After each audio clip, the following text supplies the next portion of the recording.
जब वो महज 12 साल की थी तो उसके चेहरे पर फेशियल हेयर ग्रोथ होने लगा। अपने चेहरे पर आती दाढ़ी की वजह से लोग उसका बहुत ज्यादा मजाक उड़ाया करते थे, जिसकी वजह से उसका मोराल बहुत ज्यादा डाउन हो गया था। लेकिन आखिरकार उसने इस सिचुएशन से लड़ने की ठानी। उसने अपने चेहरे पर आती हुई दाढ़ी को अपनी शख्सियत का हिस्सा मानते हुए इसे ही अपनी पहचान बनाने का फैसला किया और आखिरकार वो आज इंग्लैंड की फेमस ब्रिटिश मॉडल हैं और लोग उन्हें बीडेड वुमेन के नाम से जानते हैं। उनका नाम है हरनाम कौर। गाइस, लोग आपके बारे में क्या सोचते हैं ये आप लोग ही तय करते हैं, इसलिए आप जैसे भी हैं रिस्पेक्ट योरसेल्फ।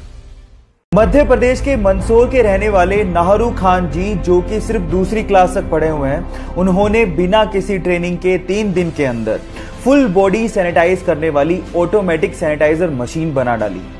इनफैक्ट ना सिर्फ उन्होंने मशीन बनाई, ये मशीन उन्होंने इंदिरा गांधी अस्पताल को दे भी दी, जो कि सिर्फ 3 सेकंड में पूरी बॉडी को सैनिटाइज कर डालती है। सो कोरोना के खिलाफ लड़ाई में नाहरू खान जी के इस कंट्रीब्यूशन को मैं दिल से सलाम करता हूं। बहुत दिन हो गए ना घर पे रहते, शायद इस 4 दीवारी में आप लोगों को घुटन महसूस हो रही होगी, लेकिन फिर भी हमें इस देश के लिए और हमारे फ्यूचर के लिए घर पे रहना है। चलिए आपकी घुटन को मुस्कुराहट में बदल देता हूं। एक गाना आप लोगों को रेकमेंड करता हूं, जरूर देखना। गाने का नाम है मुस्कुराएगा इंडिया, जिसे विशाल मिश्रा ने अपनी खूबसूरत आवाज में गाया है।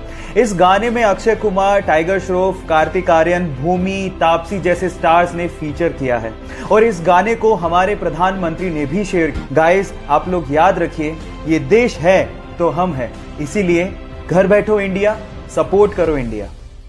आप लोगों ने ज्यादातर होटल्स में ह्यूमंस को काम करते देखा होगा, लेकिन चाइना में दुनिया का इकलौता ऐसा होटल है जहां पर ह्यूमन एम्प्लॉय है ही नहीं।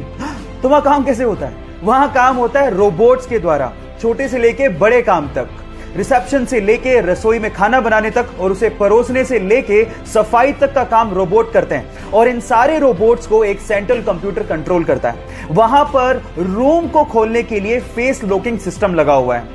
गाइस, इस पूरे होटल को चाइना की अलीबाबा कंपनी ने बनाया और इसका नाम है फ्लाइजू।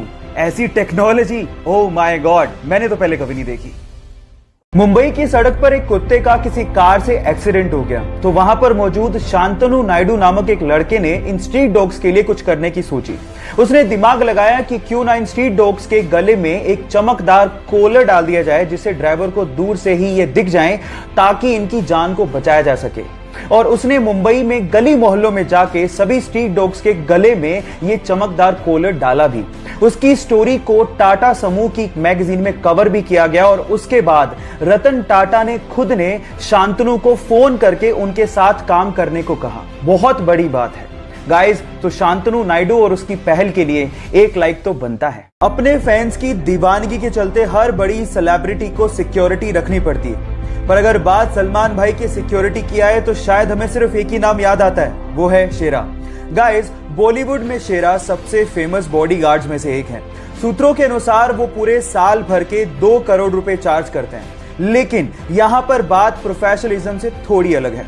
जहां शेरा एक और कहते हैं कि सलमान भाई उनके लिए सब कुछ है और वो जिंदगी भर उनके साथ रहेंगे, वहीं सलमान भाई भी शेरा को और अपने परिवार का सदस्य मानते हैं और सलमान भाई ने बॉडीगार्ड नामक अपनी एक मूवी अपने बॉडीगार्ड को समर्पित भी की थी।